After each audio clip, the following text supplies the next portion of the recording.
बिहार के लिए ये चुनावी साल है। अक्टूबर नवंबर में राज्य में विधानसभा चुनाव होने हैं। आज बात बिहार के पहले मुख्यमंत्री श्री कृष्ण सिन्हा की। 21 अक्टूबर 1887 को बिहार के नवादा जिले के खानवा में एक बच्चे का जन्म होता है।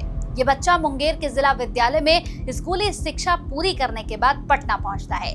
पटना कॉलेज में कानून की पढ़ाई करने के बाद साल 1915 में वापस मुंगेर लौटता है और वकालत शुरू कर देता है। इस युवा वकील को जिंदगी का असली मकसद मिलना भी बाकी था। इस युवा को यह मकसद 1 साल बाद यानी 1916 में मिलता है, जब उसकी मुलाकात महात्मा गांधी से होती है।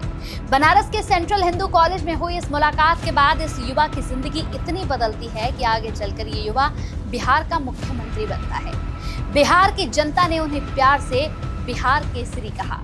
हम बात कर रहे हैं बिहार के पहले मुख्यमंत्री श्री कृष्ण सिन्हा की। बात 1916 की हो रही थी, जब श्री कृष्ण सिन्हा पहली बार महात्मा गांधी से मिले। इस मुलाकात ने उन्हें इतना प्रेरित किया कि श्री कृष्ण सिन्हा आजादी की लड़ाई में कूद गए। आजादी की इस लड़ाई के लिए उन्होंने 1921 में वकालत का पेशा भी छोड़ दिया। 1922 में उन्हें पहली बार जेल जाना पड़ा। दरअसल ये वो साल था जब अंग्रेजों ने कांग्रेस सेवा दल को एक अवैध पार्टी करार दिया। कृष्णा सिन्हा इस पार्टी के सदस्य थे और इसी कारण उन्हें गिरफ्तार कर लिया गया। नमक सत्याग्रह के दौरान भी उन्हें जेल में डाल दिया गया। आजादी की लड़ाई के दौरान श्री कृष्ण सिन्हा ने लगभग 8 साल जेल में बिताए। 1937 में जब अंग्रेजों ने धीरे धीरे राज्यों की सत्ता में भारतीयों को जगह देनी शुरू की, तो बिहार में कांग्रेस सत्ता में आई। श्री कृष्ण सिन्हा इसी प्रांत के मुख्यमंत्री बने। उन्होंने 20 जुलाई 1937 को पटना में भारत सरकार अधिनियम 1935 के तहत अपने कैबिनेट का गठन किया। कृष्ण सिन्हा ने 1937 से 1961 तक बिहार की बागडोर संभाली। जमींदारी प्रथा को समाप्त करने वाले वो देश के पहले मुख्यमंत्री थे।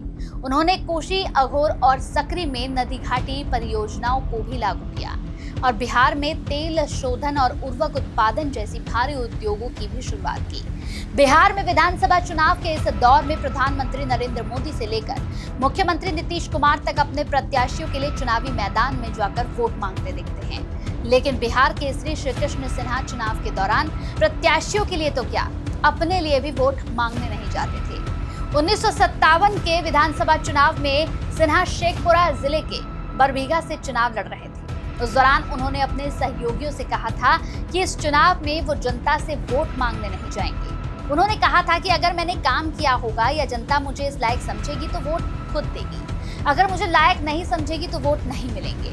श्री कृष्ण सिन्हा की कहानी में एक अहम पड़ाव है 1957 का चुनाव। दरअसल कांग्रेस ने ये चुनाव श्री कृष्ण सिन्हा के नेतृत्व में ही लड़ा था। बेहतरीन प्रदर्शन करते हुए कांग्रेस ने 318 में से 210 सीटें जरूर हासिल कर ली, लेकिन जातीय स्तर की राजनीति अंदर ही अंदर कांग्रेस में घर कर चुकी थी। ऐसे में श्री कृष्ण सिन्हा के फिर मुख्यमंत्री बनने के रास्ते में अवरोध लग गए। फैसला हुआ कि अगला मुख्यमंत्री का फैसला विधायक दल करेगा। श्री कृष्ण सिन्हा को चुनौती मिली अपने ही एक करीबी नेता अनुग्रह नारायण सिंह से। मुख्यमंत्री की कुर्सी के लिए ये जंग इसीलिए भी दिलचस्प थी क्योंकि श्री कृष्ण सिन्हा भूमियार थे और अनुग्रह नारायण राजपूत। खैर, विधायक दल की बैठक हुई और श्री कृष्ण सिन्हा को नेता चुन लिया गया।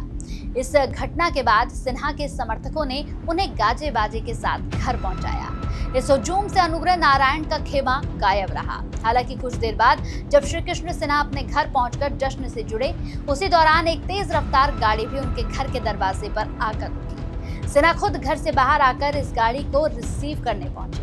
गाड़ी में सवार थे खुद अनुग्रह नारायण सिंह। जब वो गाड़ी से उतरे तो माहौल भावुक हो गया।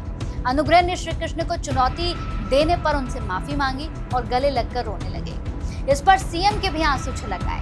बिहार के बुजुर्ग लोग बताते हैं कि श्री बाबू जब सीएम थे तो कई बार अपने गांव भी जाते थे। उस वक्त वो अपने सुरक्षा कर्मियों को गांव के बाहर ही छोड़ देते थे। वो कहते थे, ये मेरा गांव है, यहाँ मुझे कोई खतरा नहीं। श्री कृष्ण सिन्हा की एक और विरासत पर हमेशा चर्चा होती रहती है। बताया जाता है कि 31 जनवरी 1961 को जब उनका निधन हुआ तो 3 लोगों की मौजूदगी में उनकी तिजोरी खोली गई। ये लोग थे बिहार के तत्कालीन मुख्यमंत्री दीप नारायण सिंह जयप्रकाश और श्री बाबू के मुख्य सचिव मजूमदार। गिनने पर अलग अलग लिफाफों में कुल 24,500 रुपए और एक चिट्ठी मिली। इसमें 20,000 रुपए प्रदेश कांग्रेस कमेटी के लिए चिन्हित थे। इसके अलावा 3,000 रुपए उनके दोस्त शाह उजेर मुनीमी के परिवार को मिले, जो आर्थिक संकट से जूझ रहे थे। इसके अलावा 1,000 रुपए महेश प्रसाद सिन्हा की बेटी की शादी के लिए भेंट के तौर पर छोड़े गए थे। बाकी बचे 500 रुपए उन्होंने अपने नौकर के लिए संभाल कर रखे थे। सोचिए, ये एक ऐसी कहानी है, ये एक ऐसे नेता की कहानी है जो अपने आप में बहुत कुछ सिखाती है। अगर आप भी ऐसे ही नेताओं की जीवनी या ऐसे ही नेताओं की जिंदगी से जुड़ी कोई भी बात जानना चाहते हैं तो एजी लाइव को जरूर सब्सक्राइब करें।